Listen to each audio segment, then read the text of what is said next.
Hey, everybody. Well, this is a very special emergency broadcast, one could say. Some breaking news here for Porkins Policy Radio. Of course, am your host, Pierce Redmond. You can find all my work by going to porkinspolicyreview.com. I know that it has been a while since there's been any sort of like new content on the site. Of course, I've still been doing the bonus podcast and my appearance on Chuck Ocelli's show. But as I have told all of you, I have been on a self-imposed hiatus while I work on my Epstein book. That being said, in the same vein of that, I haven't stopped thinking about Epstein or researching it, although I've been researching it in a slightly different way. But it is something that I have continued to cover. And we have a very special guest to break some new Epstein news with me right now on the line, our good friend Ed Opperman of the Opperman Report. You can find all of Ed's work by going to oppermanreport.com. Lots and lots of material. Ed is doing, I think you're what, up to, you're like Monday through Friday now, right? Yeah. I'm on Monday to Friday on AM/FM radio, 1 hour per night. So it's about 5 hours a week of brand new content. And then, but on Spreaker and the podcast, I play it all over the week, and I play it on Friday and Saturday nights. But I also play repeats too on the night, every night too. Old classic Opperman, you might call it. Yeah, good. There's some good stuff. Yeah, if you sign up like on iTunes or any of the podcatcher feeds, you'll see a lot of it's sort of like a best of. There's some really good interviews, some old ones that I had sort of forgotten about that I just sort of happened to be listening to because I saw them on the feed. But I guess I know that some people I think are not bummed at me for taking a break, but they're like, oh, what are you doing? And I think you can confirm this, Ed. You and I have been talking Epstein since I've been on a break. And we've been, on and off on Skype. We've been chatting. And you've been conducting a series of interviews with a sort of an ex-friend of Epstein's, Steven Hoffenberg, who listeners will be very familiar with. I encourage people to check out the interviews that Ed has done. I think there's about 6 of them so far. And you even asked Hoffenberg a few sort of some of my burning questions that I sent to you. But, exactly. We talk about this all the time, and Pierce is my go-to guy when I have a question, or I have some new information. Right away, I get a hold of Pierce because I don't know anybody else more familiar with the full depth and breadth of this whole situation. Yeah, so just I know people think I don't know, you're I'm not doing the show, so that must mean I'm kind of fucking off and doing other things. But no, Ed and I are still kind of are covering this story. We're digging into it. And as I said, some of the questions you asked Hoffenberg were some of my questions. I know some of them he didn't seem to like. A few of the ones, but that's okay. And I do, I would say I'm still a little on the fence with Hoffenberg. But I was just listening to a show. That as we're recording this right now, it hasn't even been broadcast. But by the time you listen to this particular conversation, it will already be out there. But you had just recorded something with Hoffenberg that is sort of related to some breaking news. And maybe you could break that down, Ed. It's a little complicated, but you say in this, you can hear it in your voice how brilliant a sort of a legal strategy this is.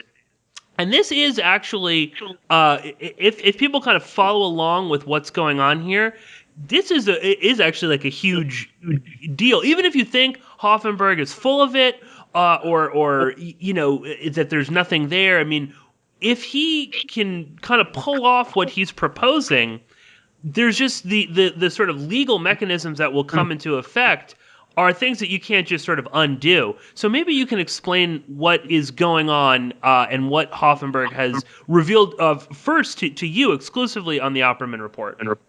Well, the thing is, like you said, okay, any witness that comes to you, right, and they're giving you a statement, they have their own self-interest, okay? So you have to take that into consideration when you're talking to them. And I think I've he doesn't hide from any questions. I ask him, he hasn't hidden from anything I've ever asked him. Right. Now, the deal is this. This is really incredible breaking news.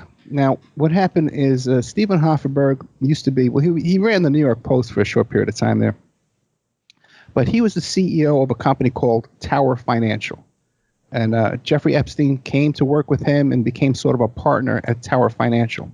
Their corporate attorney, by the way, was Rudy Giuliani. That's not reported anywhere. He's paid $1 million a year.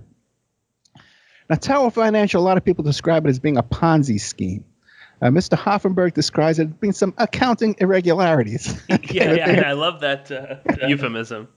But you know what, man? Listen, Pierce, everybody cuts corners in their life and stuff like that. And if you have an opportunity for hundreds of millions of dollars, nobody's getting hurt. It's coming through the transom. You're kind of protected. You got Rudy, the former investigator, the prosecutor in your pocket there.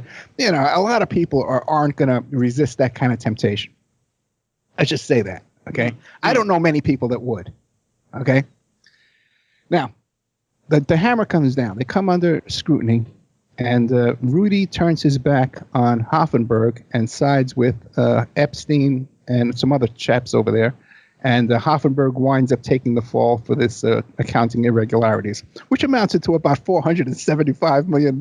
Yeah, it's a sizable sum of money. Yeah, but that happens. Listen, you miss a decimal point over a couple of numbers, and then exactly. Honest mistake. It happens, man. Anyway. All kidding aside, because this is a serious story.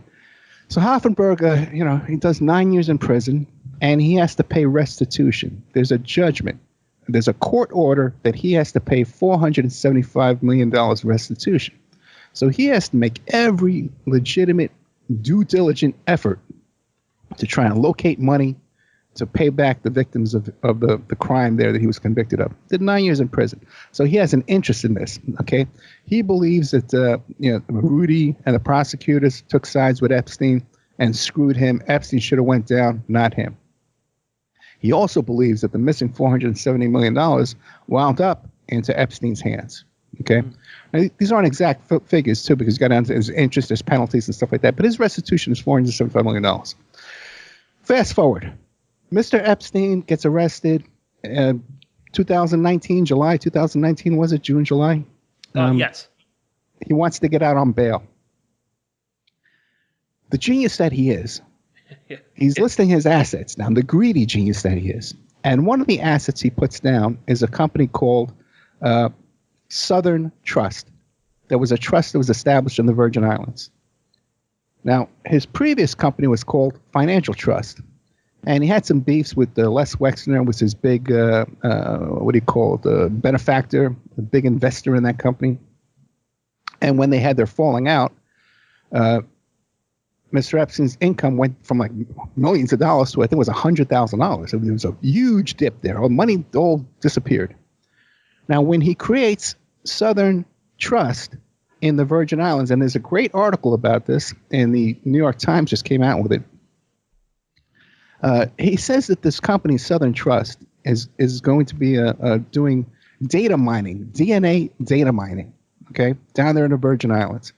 But meanwhile, nobody associated with this company has anything to do with DNA or any kind of research or anything whatsoever like that. It's run out of a little storefront down there, down in the Virgin Islands, a handful of employees. The doors are shut down. They got a Christmas tree with some Christmas presents under the tree there, but nothing's going on. So now, the thing is, though, that in these statements, that he gave to the Virgin Islands, and that then he produced these financial statements to the bail application, his motion to try and receive bail, get out on bail in Manhattan there. He says that $600 million appears in Southern Trust with no source. Now, and when did this appear, Ed? Oh, I think it was after 2012. It was after the conviction. It was on 2012. I think I have in my notes here. But it was after the 2008 conviction. It was right when Wexner sued him and dropped out. That would be around 2012. Okay. But I'm going by memory. Now, Hoffenberg, he sees this. He sees the New York Times article, and he's familiar with this bail application. He sees this company down there. This guy's a financial guy. His ears perk up. And he comes up with this plan.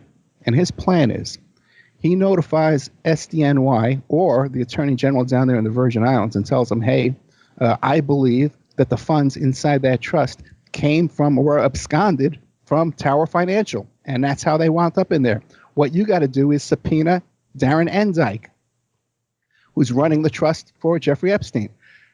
Hoffenberg is convinced that once Darren Indyke is subpoenaed, he will take the Fifth Amendment. He will plead the Fifth, not to incriminate himself, which I agree. That would be the smart move. That's what you have to do. Yeah, any lawyer would advise that. It's just what to do. It's a civil case. You don't want your client going to jail. So that would take him, he would no longer be able to administer the financial trust for Jeffrey Epstein, which contains the $600 million that's supposed to be going to victims and stuff like that. And Hoffenberg also believes that there's someone who is well aware of all these facts and the source of that $600 million, and that once this comes about, that person's going to flip and turn state's evidence and be a witness for the prosecution, which will reveal a lot of information, where that money came from, where it's going to, what's going on, the crimes that are being committed. The establishment of this trust down in the Virgin Islands for one purpose, DNA data mining, and then being used for other purposes, right there, it makes it illegitimate and come under scrutiny. So it's a brilliant plan by Hoffenberg to take his judgment, which is he has a legal judgment order to provide restitution. He can use that now as a lever, as a hammer, to tell SDNY, or alternatively, the Attorney General down in the Virgin Islands, the money's over there. There it is. Go get it, subpoena them, find the records. That's where the money is. And they have an obligation, really, to make an effort to find that. And I believe if they don't, something fishy's going on. Yeah, and again, the very, very clever legal maneuver here on Hoffenberg's behalf, because this can, there's tremendous power that SDNY has that, Hoffenberg doesn't. And if they do go after this, they could start, as you said, looking into, not only, where this money is coming from, but how much money, who was putting money into this company. And it does seem like this is one of those things that it could push other people. I don't know if Darren Indyke would ever, flip. Oddly, he's still very much tied to all of this. But there seems to be someone else that Hoffenberg was speaking about in your interview, a name that we would all be familiar with, especially if you sort of follow this case, that would provide information. This person, this is more to you, Ed. You don't think Indyke is the person that Hoffenberg is talking about that would flip, right? I don't know. But when I did say, is it a name we would know? He said laughed, yes. Yeah. He laughs, yeah. And there's certain names he repeats over and over and over again. Yeah. Right. So, again, people should go back and check out, some of the past interviews you've done. Really, really fascinating. Also, I do encourage people to check out this the New York Times article. If for nothing else, there's a fantastic little graph where you see, the money that's sort of Epstein's, assets, and you can see, around the time that Wexner sort of cuts ties with Epstein. Yeah, his money. This is in 2008. He's not penniless, but he's not doing super well. And it actually it takes a while until I think this is about 2013 or something when I think it's 2013 when Southern Trust sort of emerges, and suddenly there's all this money being put into it. So fascinating stuff. Again, people always talk about the follow the money sort of things with this. Anything else you want to add on this, Ed? Specifically about Southern Trust or what's being alleged? Do you think this is like a? I guess the first thing is, do you think SDNY is gonna go with this? I know that Hoffenberg seems to be much more well connected to what's going on than many of us might have thought. But I'm still hesitant. I don't know that SDNY is, or for that matter, any law enforcement in the U.S. is that willing to kind of dig a little bit deeper with this. But I don't know. What are your thoughts, Ed? It's absolutely 100% a legitimate avenue for them to pursue. If they do not, I would say it's fishy. Now, on the other hand, Attorney General down there in Virgin Islands, they got a big, $600 million is a lot of money down there. Okay. It's a lot of money, man, for those people down there. Go buy a lot of coconuts and margaritas. Okay. and pina coladas down there in Virgin Islands. So they have a huge motivation to go after this. They're already very aggressive. This trust violates, first of all, it violates many things because they got some big tax break based on some kind of puffery claims that they were going to bring industry down there and all this kind of stuff. Never happened. They got a huge tax break on that. That's a violation that they can go after. And there's this thing enforcing this restitution order from the judge. That's a judge's order. You got to obey that. And if the guy says, hey, the money's right there. Yeah, that's where it is. He says he has all the paperwork, black and white, to prove that money went from Tower Financial to Epstein and his partners. And he says he has it. He could have gone to court and win that. Just because he lost in court, he pled guilty, doesn't mean that those same set of facts can't be used in other litigation and have another outcome come about. Not one bit. Right. You understand? Oh, yeah. No, I guess my only, if I were to play sort of devil's advocate, my only hesitation is I'm just not. It's a long time ago when Hoffenberg went to prison, and what he's alleging is that money, this original sum of money that he was ultimately, penalized for and had to go to prison, that money is now in Southern Trust, right? Right. That's where I'm a little. I don't know if I almost wonder if Hoffenberg isn't making kind of like a Hail Mary play, which is not. I mean, he could do it if he wants to. Because couldn't he allege the money is there, and then SDNY looks into it. They don't find the money there, but they find a whole heap of other information. That's a possibility. When you open up that door, you never know what's on the other side. I agree with that. Any investigator would love to open up that door and be able to look around and see what's in there. So that's a valuable opportunity. Now, there could be a statute of limitations issue here, but the thing is that we have a current active judge's order, court order, demanding restitution. And if he can show some documents that it traveled from Tower Financial to the Epsteins back into this new trust here. But like you said, if not, then you're in there looking around. Yeah, I mean, I think that's the biggest. I mean, and God only knows. I mean, that's a funny thing too. With the Epstein stuff, and this is even you even saw this in the when he was arrested back in July when they raided his house here in New York. He was keeping records of like abuse going back.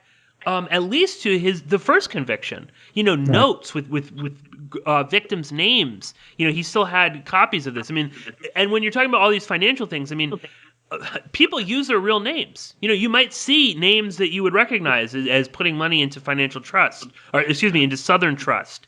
So, and these people are, I don't know I guess you just sort of have to do that. You might know better than I, Ed, with, legal things like that. I mean, you generally have to use your real name.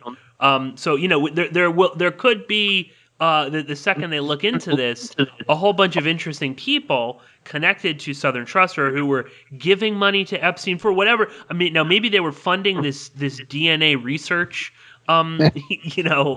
Which is I know, just on the certain, even if it was real, it sounds creepy. No, they're all wearing lab coats. They're all wearing lab coats in the photos. Yeah, it must be real. You see, the thing is, what I got a glimpse of when I was reading the New York Times article was that financial trust. Wexner deposits all kinds of funds in there for Epstein to invest, and then Epstein's getting paid by fees on these investments, not showing that they're making any dividends or making any money. He's getting paid from his fees on those. That's a great way to launder money. That's a great way to launder payoffs. You follow? So that's what struck me when I first started reading that. Now, it's also fascinating, too, that Epstein would use this in his bail application. Yeah. Okay? Yeah. That's insane. You're using document of a phony corporation, phony trust down there in the offshore in the Virgin Islands that's claiming to be doing DNA research, that's lying to getting unlawful tax breaks off of this, and he has the chutzpah, to go down and do that. That's a desperation move if I've ever seen one. I can't imagine anybody allowed him to do that. Yeah, what do you think his lawyers? What do you think Indyke was thinking? I mean, that does seem like, obviously Epstein's a reprehensible human being, but if you're his lawyer, you're supposed to give him solid legal advice. It doesn't seem as if he had solid legal advice because nobody really knew. I think there were need the focus to be on bits and pieces about this corporation prior to this bail memo, but there was nothing really kind of tying this down. I'm sure there were people out there that were digging that might have found articles of incorporation. I mean, there had to be some record of this stuff out there. But once it was in the bail memo, in his motion for bail, it was out there. And then you got people like me and you and Hoffenberg, who it certainly seems, if nothing else, committed to, taking him down. Yeah, Hoffenberg is like a dog with one of those pig's ears. You can't get near him. Yeah. Like your loyal dog will go after you if you try and take it away. I agree with you there. It makes no sense for anyone surrounding Epstein to go along with this plan to put up all that information about Southern Trust when they are at peril themselves. Okay, so there must have been some really hot and heavy, or I don't know, man. Or they knew he was going to be killed. They knew he was going to escape. They knew he was going to be walked out. I don't know. But maybe we can find out more about that too as well. If some people start coming forward and saying, and they're on the hook now, then let me tell you what really happened. Right. No, yeah, it feels very. The only thing I can think of, or just off the top of my head quickly, is that, Indyke and others, I think, thought that this was just going to blow over. Or they knew, whatever, he's going to go down. It doesn't really matter. Maybe they thought he was going to live, and just go to prison. I don't know. It's very odd. But the only thing I can think of is that they thought this was just going to sort of disappear, and Southern Trust would be a footnote in the sordid history of Jeffrey Epstein. No one would predict this Hoffenberg gambit here of using this court-ordered restitution. Oh, no, because they never would have done it in the first place. No one could predict that. That's just brilliant. That's just and that's the result of someone who's been focused on this, sitting here thinking about it 24 hours a day for months and months and months, or if not years. Right. That's no.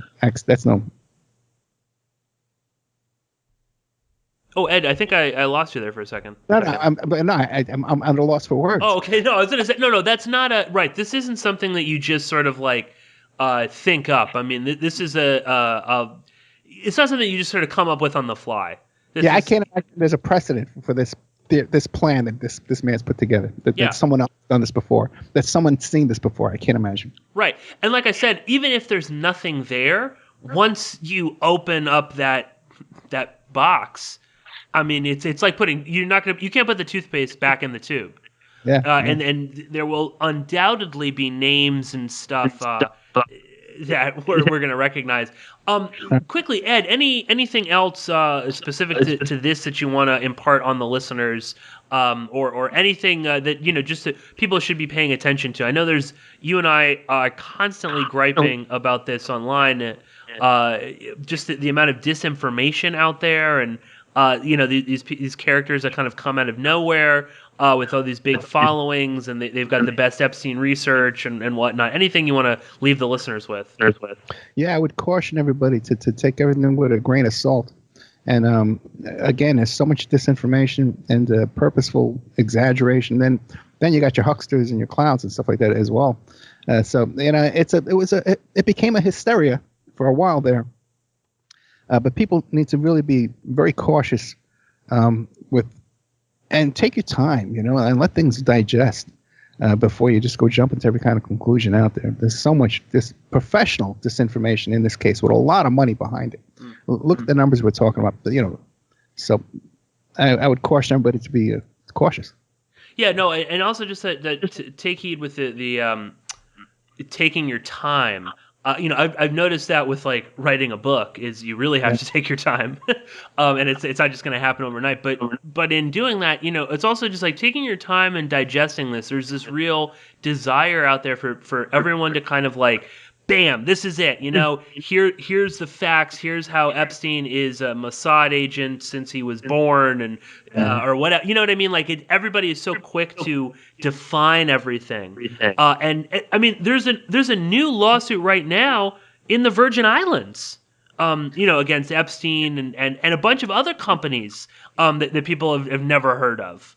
And this is from, I believe, the Attorney General down there in the Virgin Islands. So, yeah, it's a whole regime down there. The original, because he had hired the wife of the governor down there. Yeah, exactly. Yeah. She was an employee of his in one of these fake companies. The same thing. He's bankrolling the congressional representative. I mean, there's a lot that we just don't know that we need to kind of learn about and digest. And I think you're right. Take your time with all of this. Yeah, and especially when you start hearing things about, he wants to breed babies and adrenochrome and all that, the hysteria, in basements and stuff, videos, and it's that's by design. Yes. All that hysteria is by design. It's not all accident. That's all just amateurs acting crazy. A lot of that stuff's being planted. Yeah, absolutely.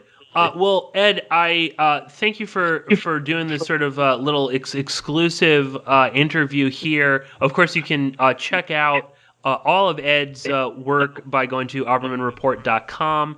Definitely check out his previous interviews with Steve Hoffenberg. There's a lot of little details in those interviews. You kind of have to really listen. I think if you're a little bit familiar with the case, you'll get a lot out of them because there are little things that Hoffenberg kind of mentions. There's some interesting characters like this guy Nardello. Who I'm really fascinated by at the moment, and just how all of these characters kind of fit in like New York politics and law is really interesting. But Nardello is a big one. People should start looking into him. He's a really bizarre character, especially given all of the probably unwanted attention that Rudy has at the moment. Quickly, Ed, because I know you got to go. Anything on Lev Parnas and what's going on with these new characters associated with Rudy? It's all just so fascinating. You know what I mean? It's more than you can digest. The whole stuff, what's going on there. A lot of shenanigans. Let's put it that way. Yeah. All right. Okay. Well, I'll let you go.